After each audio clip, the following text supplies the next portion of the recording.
What's up guys? I hope you are doing well. I am Veer. Welcome to Study IQ.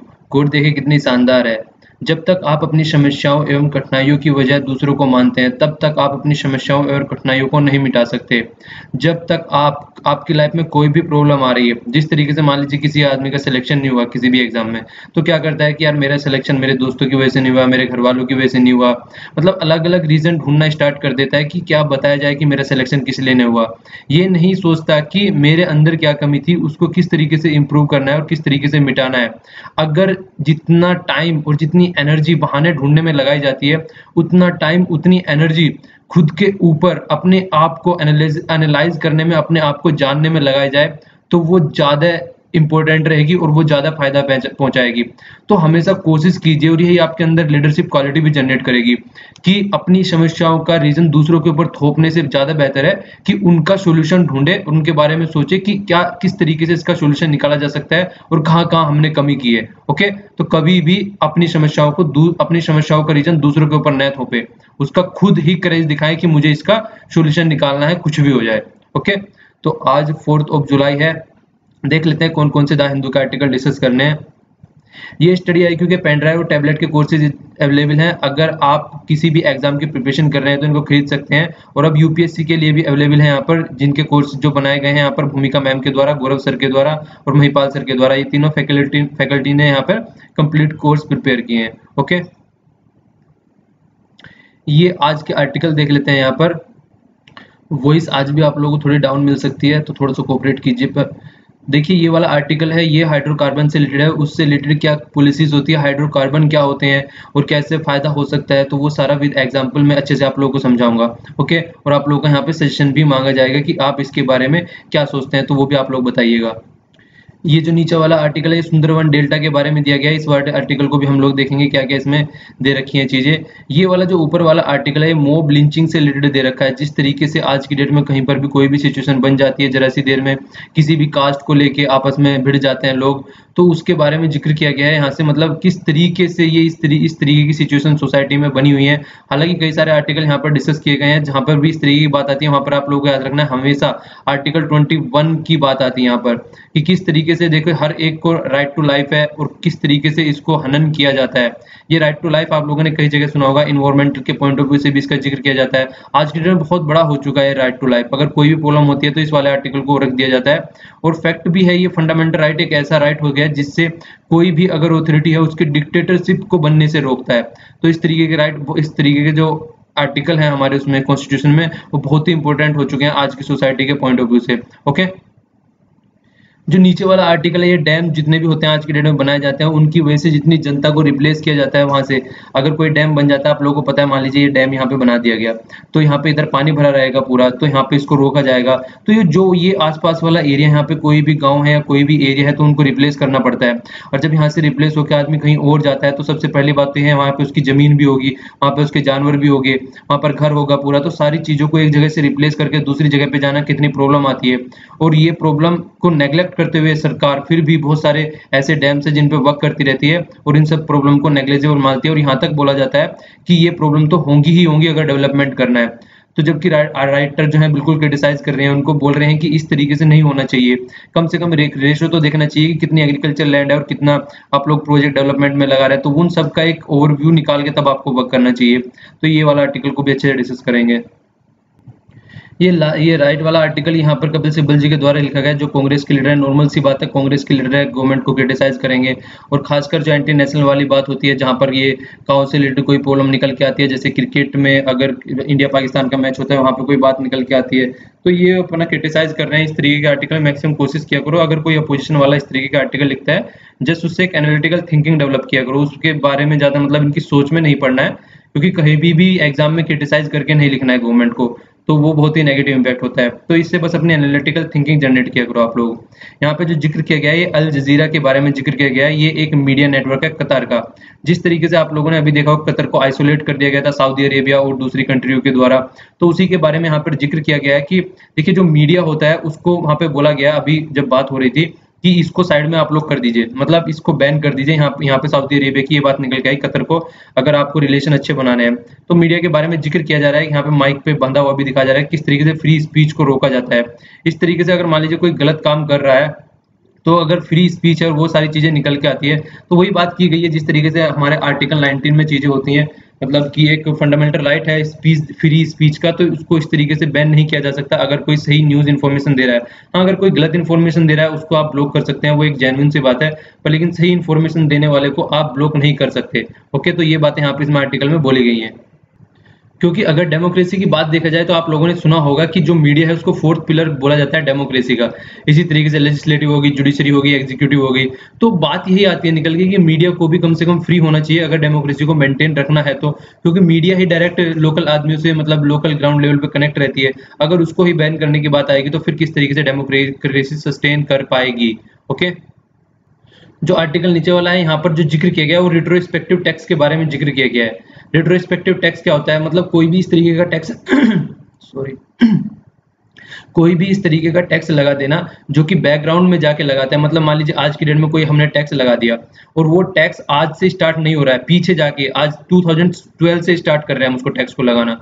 तो ये इस तरीके का tax जो है कहीं ना कहीं, अगर मान लीजिए आज की डेट में कोई कंपनी आ रही है और एक फ्री ट्रेड की बात चलती है और जो हम ईज ऑफ डूइंग बिजनेस की बात करते हैं, वो सारी बातें जो निकल के आती हैं कहीं ना कहीं उस पर बहुत ज्यादा इंपैक्ट डालती है।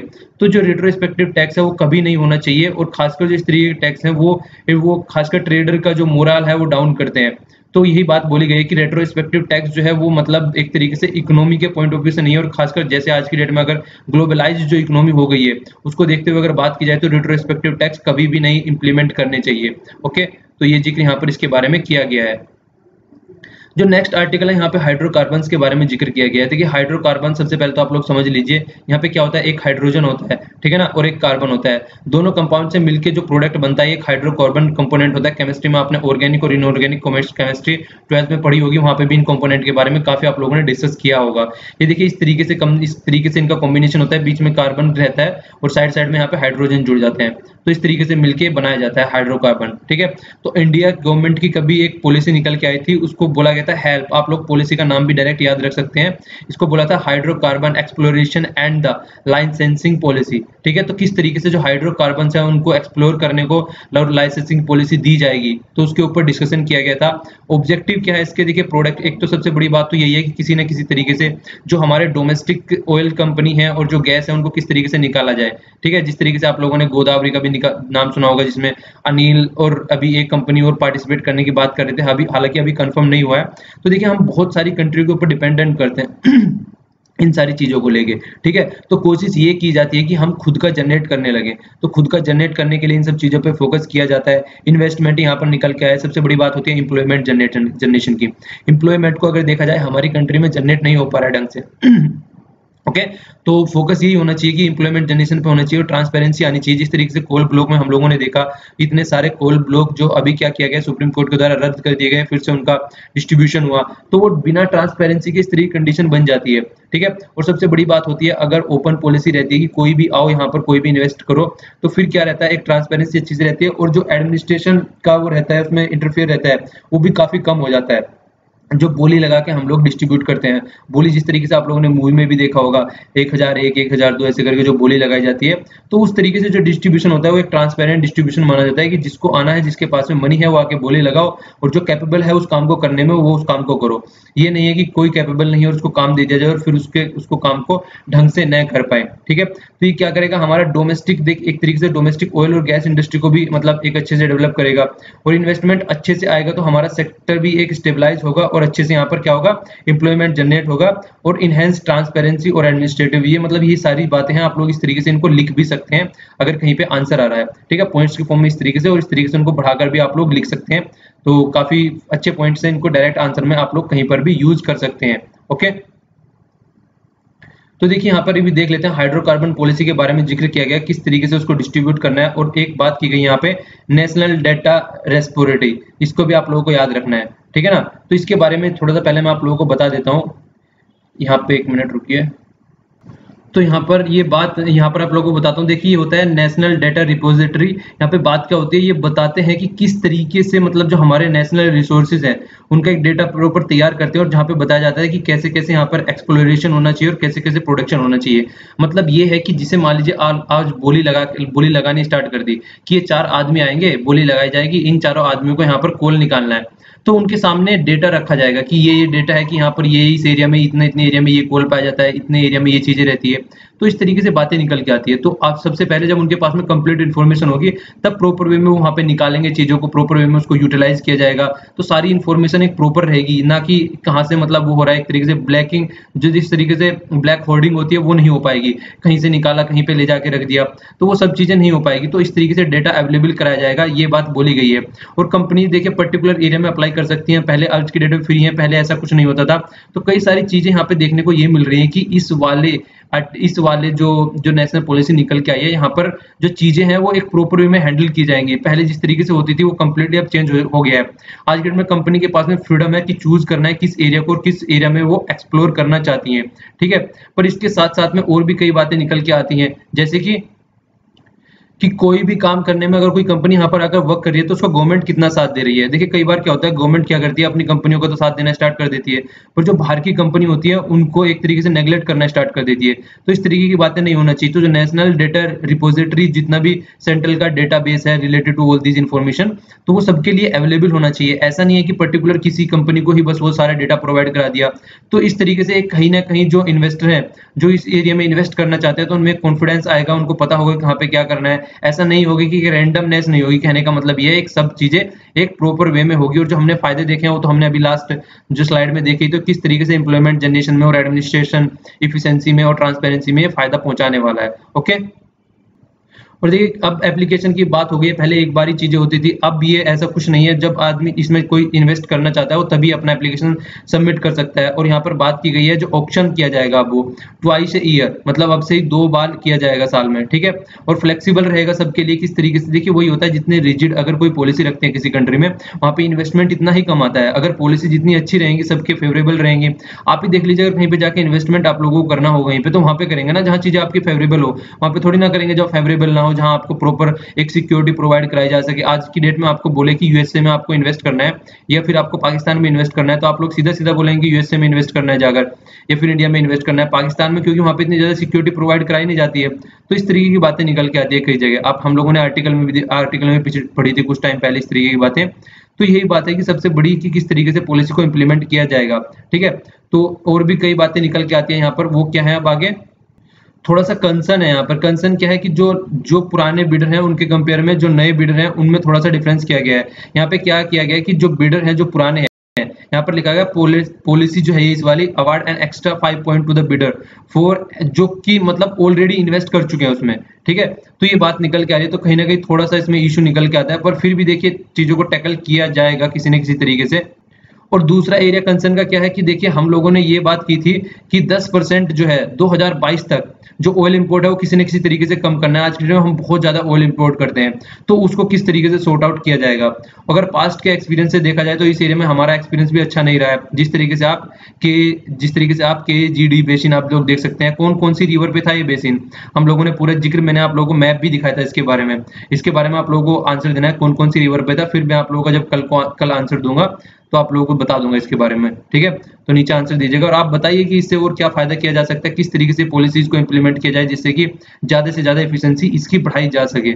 ओके, ये वाला जो आर्टिकल है सुंदरवन डेल्टा के बारे में आर्टिकल यहाँ पर लिखा गया, आप लोगों को पता होगा कहाँ पर पड़ता है ये वाला एरिया आप लोग देखो यहाँ पर सुंदरवन, ठीक है ना। तो यहाँ पर पड़ता है ये इस वाले एरिया में। तो आप लोगों ने देखा होगा आज की डेट में मतलब किसी भी एरिया में चले जाएं, चाहे आप वेस्टर्न घाट में चले जाएं, चाहे आप ईस्टर्न घाट में चले जाएं, तो हर जगह सबसे बड़ी बात क्या आती है कि डिफोरेस्टेशन हो रहा है। डिफोरेस्टेशन हो रहा है, मैंने आप लोगों से क्वेश्चन भी पूछा था कि वेस्टर्न घाट कितने स्टेटस से होकर जाता है, तो हर जगह डिफोरेस्टेशन हो रहा है और जो फर्जाइल होते जा रहा है। इवन यहाँ तो छोड़िए, जो अमेजन फॉरेस्ट है, आप लोगों ने देखा होगा अमेजन फॉरेस्ट की जब बात की जाती है ब्राजील वाले एरिया में, तो वहां पे भी मतलब जिनको लंग्स बोला जाता था अर्थ का, वो भी आज की डेट में खत्म होते जा रहे हैं।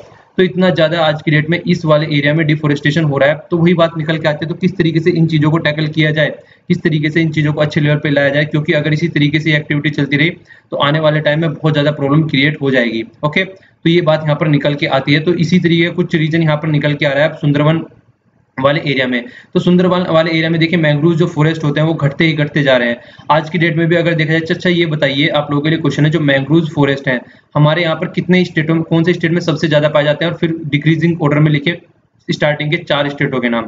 ठीक है, सबसे पहले तो आप लोगों को यही बता दूं, अगर क्वेश्चन आता है तो आप लोगों को याद रखना है, अगर इस तरीके का मैंग्रोव फॉरेस्ट से रिलेटेड क्वेश्चन आ रहा है तो देखिए इंटरनल अगर कोई स्टेट का नाम दे दिया, बोल दिया कि यहाँ पर मध्य प्रदेश हो गया, ठीक है, या फिर राजस्थान हो गया, तो वो तो आने का ही नहीं है। जितना भी जो भी स्टेट आएंगे वो मैक्सिमम कोस्टल एरिया आएंगे, या फिर कौन आएगा, या फिर अंडमान और निकोबार आएगा। ये आप लोगों को याद रखना है, इतनी कॉमन सेंस तो कम से कम क्वेश्चन में यूज करनी चाहिए कि अगर कोई अंदर का स्टेट दे दिया मैंग्रोव फॉरेस्ट, अंदर नहीं, हमेशा मतलब हमेशा यहाँ पे कोस्टल एरिया में पाए जाते हैं। ठीक है, तो इतना आप लोगों को याद रखना है। बताइएगा 4 स्टेट बताइएगा टॉप इंडिया में कौन कौन से हैं, इसमें अंडमान निकोबार और लक्षद्वीप को भी ऐड करना है आप लोगों को, अगर यहाँ पर पाए जाते हैं तो फिर कल आप लोगों को इसका आंसर बता दिया जाएगा। ओके, तो सीरियस थ्रेट यहाँ पे बोली जा रही है। जादवपुर यूनिवर्सिटी ने स्टडी की है कि क्लाइमेट जिस तरीके से चेंज हो रहा है उसी तरीके से जितना कटिंग हो रही है, वो जिस तरीके से कॉलोनियल एरा में फॉरेस्टों को कट किया जाता था, आज की डेट में कुछ इसी तरीके से चीजें हो रही हैं। ठीक है, तो ये घटती जा रही है हर एक लेवल पर, और इस तरीके से अगर घटती रही तो आने वाले टाइम में बहुत ही ज्यादा प्रॉब्लम क्रिएट कर देगी। तो इस तरीके की रिसर्च निकल के आ रही है। देखिए नॉर्मली क्या होता है, जिस तरीके से अगर फॉरेस्ट होते हैं तो सबसे बड़ी बात क्या रहती है, इस वाले एरिया में मान लीजिए इस तरीके की फॉरेस्ट है मैंग्रोव फॉरेस्ट, तो यहाँ पर अगर कल को सुनामी आ रही है, कोई भी साइक्लोन जिस तरीके से इस वाले एरिया में आते रहते हैं, तो वो बहुत ही मतलब इम्पैक्ट जो है इस वाले एरिया में कम कर देते हैं किसी भी इस तरीके की एक्टिविटी का जो हार्म पहुंचाने वाली होती है। तो ये बहुत ज्यादा फायदा होता है इन सब चीजों का। ठीक है, तो इसके बारे में भी कई बार जिक्र किया गया है, तो आप लोगों को इस तरीके के पॉइंट भी आप लोग ऐड कर सकते हैं। ओके, और ये तो प्रॉब्लम होती रहती है आज की डेट में। जिस तरीके से हम लोगों ने देखा है कि जैसे टेम्परेचर बढ़ता जा रहा है, टेम्परेचर की वजह से क्या ग्लेशियर पिघलते जा रहे हैं, तो ओशन का लेवल बढ़ता जा रहा है, तो उसकी वजह से भी आइलैंड जो है वो भी श्रिंक होते जा रहे हैं। उसकी वजह से भी एक प्रॉब्लम नहीं निकल के आ रही है, आइलैंड श्रिंक हो रहे हैं, तो फिर जो क्या हो रहा है हम लोगों ने देखा था क्लाइमेट रिफ्यूजी वाली प्रॉब्लम निकल के आती है।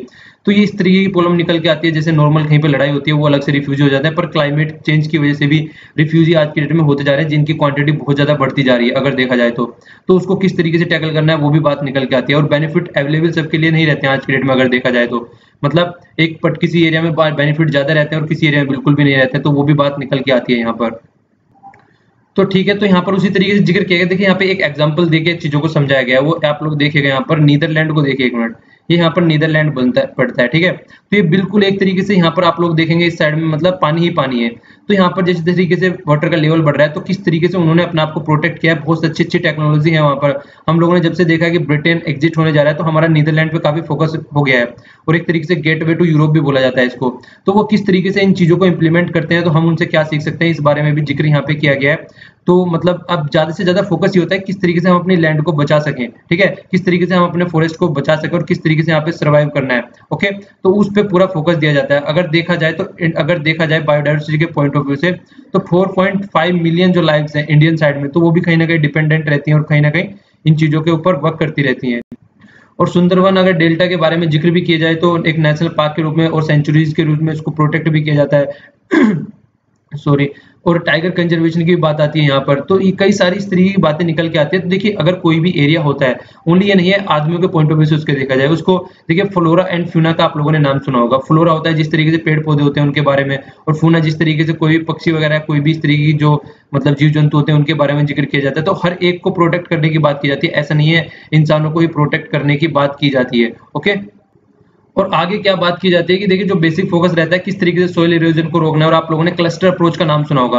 क्लस्टर अप्रोच मतलब सब मिलजुल कर काम करेंगे, उसमें साइंटिस्ट भी रहेंगे, सोशल साइंटिस्ट रहेंगे, क्लाइमेट चेंज वाले आदमी रहेंगे, और नॉर्मल जनता रहेगी जो वहाँ के लोकल एरिया को समझती है। जब सब मिलकर एक सिनर्जी में काम करेंगे तो इस तरीके की जो प्रॉब्लम है उस प्रॉब्लम को टैकल किया जा सकता है, ये बात की जा रही है। तो वही है जो हम पीछे पॉइंट सारे डिस्कस कर चुके हैं काफी टाइम पहले इस तरीके के आर्टिकल्स। तो फिर से वही बात निकल के आती है किस तरीके से इस तरीके की प्रॉब्लम को सॉर्ट आउट किया जाए। ओके, ये जो आर्टिकल है यहाँ पर इस वाले आर्टिकल में जिक्र किया गया है कि किस तरीके से आज की डेट में भी अगर देखा जाए जितने भी डैम बनते हैं, आप यहाँ पर पिक्चर देखिए, अगर यहाँ पर कोई भी डैम बनाया जाता है तो जो ये डैम यहाँ पे बन जाता है तो यहाँ पे इसको पानी को रोक लिया जाता है। इस तरीके से पानी तो यहाँ पर रोक लिया गया, पर लेकिन इस वाले एरिया में अगर कोई भी आदमी उधर रह रहा है आसपास वाले एरिया में, जो आप लोगों ने देखा होगा जिस तरीके से पिक्चरों में भी दिखाया जाता है कई बार, तो अगर बांध टूट जाता है काइंड ऑफ चीजें, कई सारी सिचुएशन रहती है, तो उनको यहाँ से डिस्प्लेस कर दिया जाता है जब पानी बनाया जाता है। अब देखिए यहाँ पे जब इसको बांध को भरेंगे ऊपर तक, तो आसपास वाले एरिया में कहीं ना कहीं तो सबमर्ज होगा एरिया आसपास वाला। तो उस तरीके से गवर्नमेंट जितने भी स्टेप्स लेती है आज की डेट में, डैम वगैरह तो बनाती रहती है, पर कभी भी ये फोकस नहीं करती है किस तरीके से इसको कंट्रोल करके चलना है। तो वो बात निकल के आती है कि किस तरीके से ये जितने भी आदमी को वहां से रिप्लेस किया जाता है या फिर उनका जो लाइवलीहुड हर्ट होता है, तो किस तरीके से उसको टैकल करके चलना है।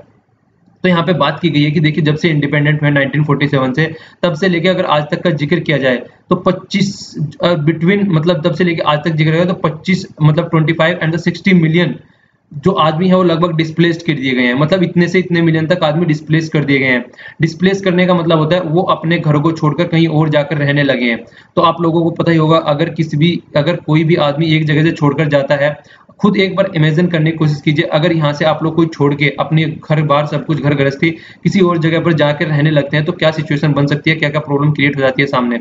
वो खुद पर अगर डालेंगे तो चीजें बहुत जल्दी समझ में आ जाएगी। ओके, और सबसे बड़ी बात ये होती है कि देखिए अगर इस तरीके का कोई डेवलपमेंट का प्रोजेक्ट होता है ना, सबसे आके कहाँ पर रुकता है, पुअर्टी और डिप्रीवेशन। मतलब एक तरीके से ना तो ये समझ में आता है कि एक जो अगर कोई भी झुग्गी झोपड़ी वाला या कोई भी इस तरीके से इंसान अपना घर लेके कहीं और जाता है, वहां पर किस तरीके से अपने रिसोर्सेज वो इकट्ठे कर पाता है, अपनी घर गृहस्थी चलाता है। इसके बाद में वही सारे रिसोर्सेज सारी घर गृहस्थी दूसरी जगह जाके उसको इकट्ठा करनी होती है।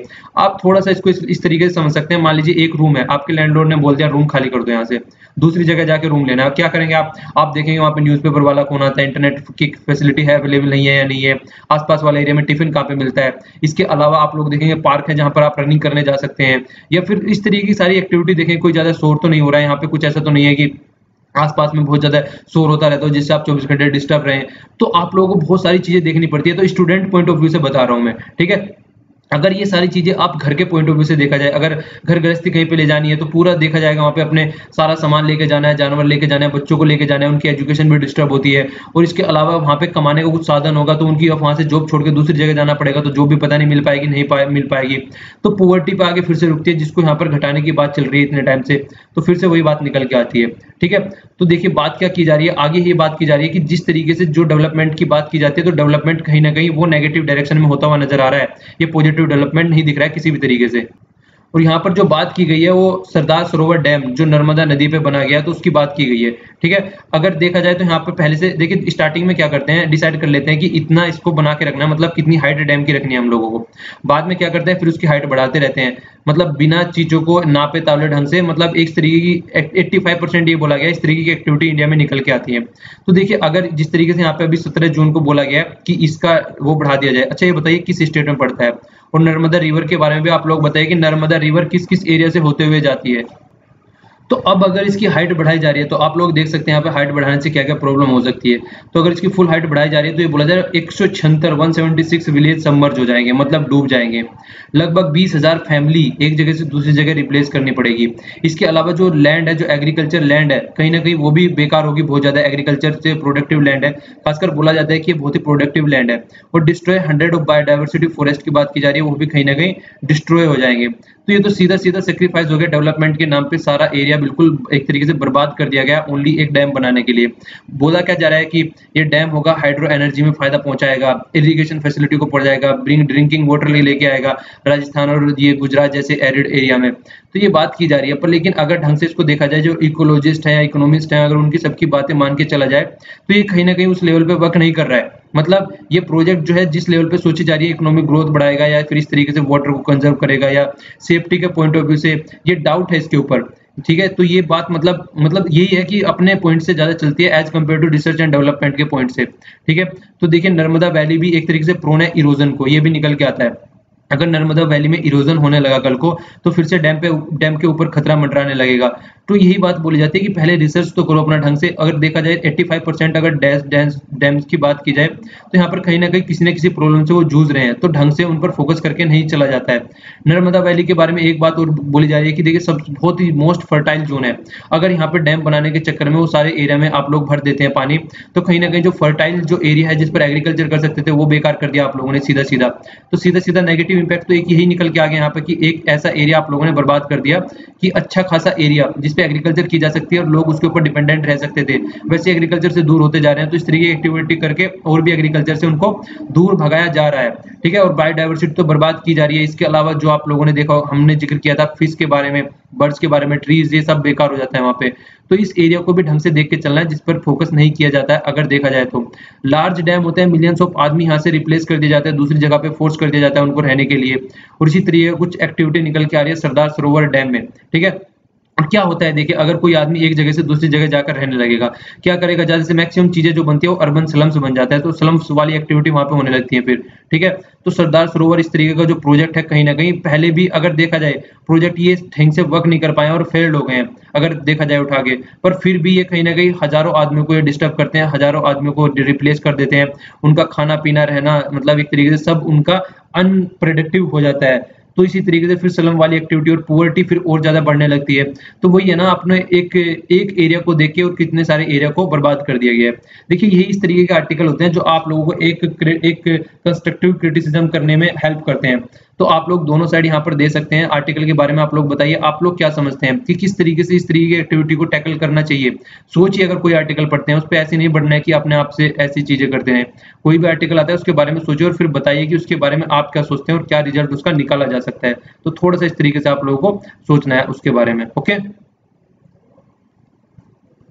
ये वाला आर्टिकल देखिए पेज 1 पे और पेज 13 पर ये न्यूज दी गई है। यहाँ पे देखिए, एक दो वर्ड आप लोगों ने बहुत बार सुने होंगे। एक तो होता है मनी लॉन्ड्रिंग। लॉन्ड्रिंग का मतलब होता है एक तरीके से ब्लैक मनी को व्हाइट मनी करना है। किसी भी तरीके से जो ब्लैक मनी है कहीं ना कहीं से जनरेट की गई है, उसको सिस्टम में लेके आना किसी भी तरीके से, चाहे किसी भी तरीके से उसे सिस्टम के अंदर लेके आना। एक तो ये होता है। दूसरा आप लोगों ने वर्ड सुना होगा हवाला। हवाला क्या होता है? नॉर्मली हवाला ये होता है, मान लीजिए यहाँ पे एक आदमी है इंडिया में, दूसरा आदमी बैठा है यूएसए में, ठीक है, और उसको यहाँ से पैसे भेजने हैं, तो यहाँ से उसको डायरेक्ट पैसे नहीं भेजे जाएंगे, किसी मीडियम के थ्रू। क्या करेगा, यहाँ पे इसका कोई एजेंट होगा, वो इसको पैसे दे देगा, और वहां का कोई एजेंट होगा, इसका इस वाले का एजेंट होगा वहां पे, वो उसको पैसे दे देगा। मतलब बिना फिजिकल मनी ट्रांसफर एक जगह से दूसरी जगह पैसों को ट्रांसफर करना हवाला कहते हैं, ठीक है। तो यहाँ पे बात क्या की जा रही है, यहाँ पे मनी लॉन्ड्रिंग की बात की जा रही है। तो लगभग मनी लॉन्ड्रिंग में नरेंद्र मोदी जी ने भी, आप लोगों ने स्पीच सुना होगा, उसमें उन्होंने बोला था कि कितने लाख कंपनियां यहाँ पे आज की डेट में देखा जाए तो मनी लॉन्ड्रिंग में लिप्त पाई गई हैं, तो उन पर केस चला जाएगा। अब जो मिनिस्ट्री ऑफ कॉर्पोरेट, या आप लोग याद रख सकते हैं, अफेयर जो है वो नोटिस भेजने उनको स्टार्ट कर दिए गए हैं, ठीक है। तो टोटल रजिस्टर्ड और डी रजिस्टर्ड कंपनी, ये भी बात की गई है कि जो रजिस्टर्ड कंपनी है, ये अब तक बोला गया उनको डिरजिस्टर कर दिया जाए। तो देखिए जो आगे आगे स्टेप्स आएगा, तो यहाँ पे कुछ फिगर्स दे रखे हैं, आप लोग याद रखे तो रख सकते हैं, नहीं तो रहने दीजिए। इन्फोर्समेंट जो डिपार्टमेंट है वो इस पर फोकस देकर चलेगा, किस तरीके से इस तरीके के प्रॉब्लम को टैकल करके चलना है, और किस तरीके से जो ये मनी लॉन्ड्रिंग वाला जो ब्लैक मनी को व्हाइट करने का चक्कर होता है, उसको किस तरीके से मतलब टैकल करे और किस तरीके से उसको हैंडल करके चला जाए। ओके, ये वाला आर्टिकल जो है यहाँ पे पेज 1 और पेज 11 पे ये आर्टिकल है इजराइल के बारे में, खासकर जिस तरीके से मोदी जी की विजिट के बारे में जिक्र किया जाता है, तो इस तरीके का आर्टिकल आप लोगों को देखने को मिलेंगे।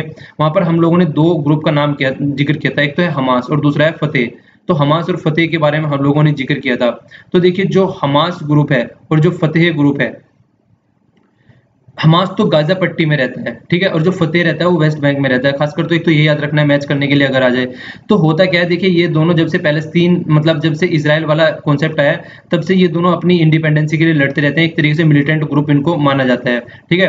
तो यहाँ पर क्या बोला गया, जो हमास है, अभी कुछ दिनों पहले हमने देखा था कि हमास ने एक चार्टर तैयार किया है। उन्होंने क्या बोला है, उन्होंने ये बोला था कि 1967 के टाइम पे जो इजराइल की और पैलेस्तीन की पोजीशन थी, हम उसको एक्सेप्ट करने के लिए तैयार हैं, ठीक है। तो वहां पे ये बात बोली गई थी, पर लेकिन इजराइल ने साफ साफ मना कर दिया था। तो ये माना गया था कि अब तक इन्होंने इजराइल को नहीं माना था, अब ये हमास ग्रुप वाले भी इजराइल को एक्सेप्ट कर रहे हैं। तो कहीं ना कहीं इनमें लिबरल थोड़ी चीजें दिखने को मिल रही थी, पर लेकिन इजराइल ने साफ मना कर दिया, ठीक है। तो वो बात बोली जा रही है कि जो हमास ग्रुप है यहाँ पे, जो कि गाजा पट्टी में पाया जाता है, ये पूरा जो एरिया है ये इजराइल वाला है। एक बार यहाँ पे आप लोग ढंग से देख लीजिए, समझ में आ जाएगा। तो यहाँ पे ये वाला एरिया का जिक्र किया जा रहा है, ठीक है। तो ये वाला जो एरिया है आप लोगों को, तो यहाँ पे पूरा मैप इसका दिख रहा होगा आप लोगों को।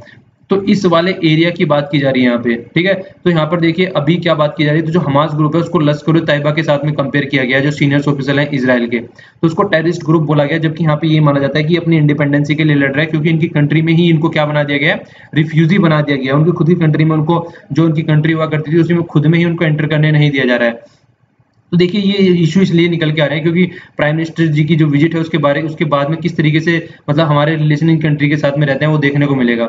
इजराइल ने क्या प्रॉमिस किया, जो बेंजामिन नेतन्याहू है जो वहाँ के प्राइम मिनिस्टर हैं, उन्होंने ये भी बोला है कि फूड सिक्योरिटी प्रोवाइड कराने में हेल्प कराएंगे। इनके जो कई सारे नेटवर्क इनके बड़े अच्छे हैं, तो इसलिए जहाँ जो इनका अच्छा है उनके साथ में हम अपना वो कर सकते हैं रिलेशन, जिससे अच्छा रहे। ये देखिए यहाँ पे बम गिराते हुए दिखाया गया है बेंजामिन नेतन्याहू को, मतलब दोनों अलग अलग यहाँ पे ये आपस में भी लड़ते रहते हैं कि किस तरीके से अपनी स्ट्रेटजी करनी है इसको टैकल करने में, और कई सारी बातें और भी चलती रहती हैं। हम लोगों ने वैसे जिक्र किया है, फिर आर्टिकल आएगा तो हम जिक्र कर लेंगे, ठीक है। तो यहाँ पे देखिए जो कैपिटल है वो जेरूसलेम है, और जो इसकी जो करेंसी है आप लोग याद रख सकते हैं वो है सिकिल, ठीक है ना। तो ये भी आप लोग याद रख सकते हैं। कैपिटल और करेंसी भी कुछ कंट्री की देखते रहा कीजिए, खासकर जो न्यूज में रहती है। ओके, पेज 3 पर ये न्यूज है। देखिए बंगाल के जो चिल्ड्रन हैं उनके बारे में जिक्र निकल के आ रहा है कि एक तरीके से जो जो गोरखा जनमुक्ति मोर्चा है, जो अपना नया स्टेट बनाने की बात कर रहे हैं, उन्होंने क्या किया है, बच्चों के राइट्स का हनन किया है। मतलब देखिए ये बोला जाता है अगर कोई भी प्रोटेस्ट हो रहा है, इस तरीके की एक्टिविटी हो रही है, वहां पे बच्चों को इन्वॉल्व नहीं करना है, जबकि यहाँ पे बच्चों को इन्वॉल्व किया गया है। तो इसीलिए यहाँ पर क्या किया गया, इनको एक नोटिस जारी किया गया कि आप लोगों ने बच्चों के राइट्स का जो है हनन किया गया है, बच्चों को प्रोहिबिट किया जाता है इस तरीके की पॉलिटिकल एक्टिविटी कोई हो रही है वहां पे प्रोटेस्ट करने के लिए, और यहाँ पे साफ साफ बच्चे दिख रहे हैं कि इनको यहाँ पे ऐड किया गया है। ठीक है, तो देखिए अब कैसे निकल के आते हैं, आप इस तरीके पॉइंट लिख सकते हैं अपने आर्टिकल में कि इस तरीके से बच्चों को, देखिए मैंने आप लोगों को ये भी बताया था, एक यूनिवर्सिटी या कोई कॉलेज है अगर वहाँ पे पॉलिटिकल साइंस पढ़ाया जाना चाहिए, ठीक है, पर पॉलिटिक्स वहाँ पे नहीं होनी चाहिए, पॉलिटिक्स वहाँ से अलग होनी चाहिए। जबकि आज की डेट में अगर देखा जाए हर एक जो पॉलिटिकल पार्टी है उसकी एक स्टूडेंट विंग होती है, और बाहर से ज्यादा पॉलिटिक्स वहाँ पे यूनिवर्सिटी में स्टार्ट हो जाती है। आप लोगों को एग्जाम्पल देखने को मिलता होगा जेएनयू का, खासकर दिल्ली यूनिवर्सिटी का। तो जिक्र वही निकल के आता है कि किस तरीके से भी पॉलिटिक्स, जो देखो पॉलिटिकल साइंस पढ़ाई जानी चाहिए, अगर पढ़ाएंगे नहीं तो आने वाले टाइम में अच्छे लीडर कैसे मिलेंगे, अच्छे नेता कैसे मिलेंगे जिनको कुछ इन्फॉर्मेशन नहीं रहेगी। पर लेकिन पॉलिटिक्स जो स्टार्ट हो जाती है कॉलेज और यूनिवर्सिटी में, वो बहुत ही बड़ा प्रॉब्लम क्रिएट कर देती है। तो उस पर कहीं ना कहीं बैन लगाया जाना चाहिए, ठीक है, उसको कहीं ना कहीं रोकना चाहिए। इसके अलावा पेज 7 पर ये न्यूज है, काफी अच्छी न्यूज है। यहाँ पे देखिए क्या बात हो रही थी, जैसे कोई वुमेन प्रेग्नेंट हो जाती है और वुमेन को पता चलता है कि जो बच्चा है वो सही हालत में नहीं है, उसका सर छोटा है या फिर कोई और प्रॉब्लम है, हार्ट बीट ढंग से नहीं कर रही है। तो सबसे बड़ी बात होती है कि उस तरीके का अगर कोई बच्चा है, उसको अगर मतलब प्रेगनेंसी उसको मतलब वहां पे ब्रेक कर दी जाए तो वो ज्यादा बेटर है। क्योंकि इस तरीके के बच्चों को देखे अगर कोई उसका पैदा हो जाता है तो फिर कितनी ज्यादा प्रॉब्लम उसको झेलनी पड़ेगी लाइफ में, मतलब हर एक कदम पर प्रॉब्लम झेलनी पड़ेगी, और खासकर अगर मेंटल ढंग से नहीं है तो सब उसको मतलब एक तरीके से ढंग से हैंडल भी नहीं कर पाएंगे। तो ये इंडिपेंडेंसी है, कोई किस तरीके से अपना बच्चा किस तरीके का चाहता है, कम से कम इतना तो सोचा ही जा सकता है। ठीक है, तो यहाँ पे कुछ एरिया दे रखे हैं, मतलब लीगल है जहाँ प्रेगनेंसी वगैरह, और यहाँ पे इस तरीके से एरिया बता रखे हैं कहाँ पे क्या क्या है। तो ये सारी इतने हालांकि याद करने की जरूरत नहीं है, बस ये होना चाहिए कि हमारी कंट्री में क्या हो रहा है। हमारी कंट्री में ये बोला गया है अब 20 वीक का अगर कोई इस तरीके का बच्चा है तो केस टू केस डिसाइड किया जाएगा कि वो पैदा होना चाहिए नहीं होना चाहिए। ठीक है, जीका वायरस के बारे में भी हम लोगों ने देखा था, जो सर का साइज है वो थोड़ा छोटा हो जाता था। ठीक है, तो आप लोगों को उस बीमारी का नाम बताना है कमेंट बॉक्स में कि उस बीमारी का नाम क्या है, वो कई बार मैं डिस्कस कर चुका हूँ, फिर आंसर दे दूंगा कल। देखिए यहाँ पे जो जिक्र निकल के आया, अभी कोलकाता में एक वुमेन थी, तो उसने देखा जो उसका बच्चा है मतलब एक तरीके से जो हार्ट ढंग से काम नहीं कर रहा है, तो सुप्रीम कोर्ट में गई, तो मतलब एक तरीके से प्रेगनेंसी टर्मिनेट करना चाहती थी, तो पर लेकिन वो अलाउ नहीं किया जा रहा था। तो इस तरीके के केस में सुप्रीम कोर्ट का डिसीजन आया, अब केस टू केस डिसाइड किया जाएगा कि इस तरीके की एक्टिविटी में क्या डिसीजन आना है। ऐसा नहीं है क्योंकि हर केस से डिफरेंट होता है। ठीक है, तो ये काफी अच्छा डिसीजन आप लोग बोल सकते हैं, खासकर सोसाइटी के लिए, सोसाइटी को इम्प्रूव करने के लिए। इसके अलावा देखिए पेज 8 पर न्यूज दी गई है, हमारे मोदी जी जो हैं एक बुक लिखने वाले हैं, तो उसके बारे में जिक्र किया जा रहा है। ये बुक जो होगी यूथ के लिए होगी, और खासकर बच्चों को मोटिवेट करने के लिए कि एग्जाम किस तरीके से निकालना है, उनमें टेंशन नहीं लेना है। ये इनको जो आइडिया निकल के आया वो मन की बात से निकल के आया, और इसको जो पब्लिश किया जाएगा वो पेंगुइन के द्वारा पब्लिश किया जाएगा। तो आप लोग ये भी याद रख सकते हैं, ठीक है ना। तो इस तरीके के क्वेश्चन कई बार पूछ लिए जाते हैं, जो ये खास करके पब्लिशर कौन है, ठीक है, तो ये इसको पब्लिश करेंगे तो आप लोग याद रख सकते हैं। तो ये बताया जाएगा किस तरीके से यूथ को इम्प्रूव करना है, क्योंकि हमारी कंट्री एक मतलब मोस्ट आप लोग बोल सकते हैं कि यंग कंट्री मानी जा रही है। तो यंग कंट्री के लिए इस तरीके की एक्टिविटी कम से कम पता होना चाहिए कि बच्चों को किस तरीके से टैकल करना है। डेटा पॉइंट है पेज 9 पर, यहाँ पे जिक्र किया गया कि इजराइल का जो ग्रोथ ट्रेड है इंडिया के साथ में, उसको दिखाया गया है यहाँ पे। तो देखिए यहाँ पे एक तरीके से एक्सपोर्ट की बात की गई है, एक्सपोर्ट जो ब्लू वाला है, एक्सपोर्ट किसका हो रहा है, एक्सपोर्ट टू द इंडिया। ठीक है, परसेंटेज में दे रखा है, तो इंडिया को कितना ज्यादा एक्सपोर्ट हो रहा है, और यहाँ से इंपोर्ट फ्रॉम द इंडिया, तो इंडिया से कितना ज्यादा वो कर रहे हैं। तो यहाँ पे दोनों के पॉइंट दे रखे हैं, आप लोग इनको देख सकते हैं। तो दोनों लगभग एक ज्यादा डेफिसिट नहीं चल रहा है, मतलब एक लेवल में ही आ गई है आज की डेट में अगर चीजें देखी जाए तो सही है। अगर इस तरीके से ट्रेड डेफिसिट किसी कंट्री के साथ में ना हो तो वहाँ ज्यादा फायदा रहता है एज कम्पेयर टू चाइना जैसी कंट्री के साथ में, जहाँ पे ट्रेड डेफिसिट वगैरह बहुत ज्यादा हो जाता है। जिस तरीके से हम लोगों ने देखा भूटान में बहुत ज्यादा सिचुएशन गड़बड़ा गई है, खासकर नाथुला पास को लेके। तो ये बोला जा रहा है कि G20 की मीटिंग होने वाली है जर्मनी में, आप लोगों को याद रखना है। वहां पर जो मोदी हैं और जो चाइना के जो प्रेसिडेंट है, वहां पर हो सकता मतलब साइड में मीटिंग करने की बात चली है, हो सकता है कुछ प्रॉब्लम का सोल्यूशन निकल के आए। तो G20 की नेक्स्ट मीटिंग जर्मनी में होने वाली है, ये आप लोगों को याद रखना है। और नाथुला पास और वो सब चीजें हम लोगों ने जिक्र किया ही था कि किस तरीके से वहां पे चीजें चल रही हैं। ओके, ये वाला देखिए यहाँ पे पेज 14 पर न्यूज है, यहाँ पे 2 कम्युनिटी एक्सचेंज को मर्जर किया जा रहा है। तो एक तो कौन सा है, नेशनल मल्टी कम्युनिटी एक्सचेंज, ठीक है, इंडिया फर्स्ट। तो ये एक तो ये हो गया। इसके अलावा क्या किया जा रहा है, मतलब इनको मर्ज करके दूसरा क्या है, ये इंडियन कम्युनिटी एक्सचेंज, तो इसको थर्ड लार्जेस्ट बनाया जा रहा है, ठीक है। आप लोगों को ये बताना है कि दो कौन से हैं इससे पहले जो लार्जेस्ट हैं, उनका कमेंट बॉक्स में नाम दीजिएगा। देखिए कम्युनिटी एक्सचेंज शेयर मार्केट का आप लोगों ने नाम सुना होगा, तो जिस तरीके से वो पूरा हैंडल किया जाता है तो वो इसी के द्वारा हैंडल किया जाता है, ठीक है। तो आप लोगों को बताना है कि कौन है दो इससे बड़े, ओके, कमेंट बॉक्स में कल फिर आप लोगों को आंसर मिल जाएगा। और देखिए यहाँ पर मैंने आप लोगों से कल क्वेश्चन पूछा था, एक तो वन बेल्ट वन रोड से इंडिया ने क्यों पार्टिसिपेट नहीं किया है। सबसे बड़ी बात तो है हमारा सोवरेनिटी वाला इशू, जो हमारे पास जो हमारा जो एरिया है वहां से होते हुए जाता है पाक ऑक्युपाइड वाले एरिया से, जो इनका वन रेड और वन बेल्ट वाला कॉन्सेप्ट है, तो इसीलिए हमने उसमें पार्टिसिपेट करने से मना कर दिया है। इसके अलावा दूसरा क्या था, डेब्ट की बात चल रही थी। जिस तरीके से उन्होंने श्रीलंका को बहुत सारा उधार दे रखा है, तो श्रीलंका डेब्ट क्राइसिस में आ गई है। मतलब श्रीलंका डूबती जा रही है डेब्ट में, इसकी वजह से, इनकी इन हरकतों की वजह से।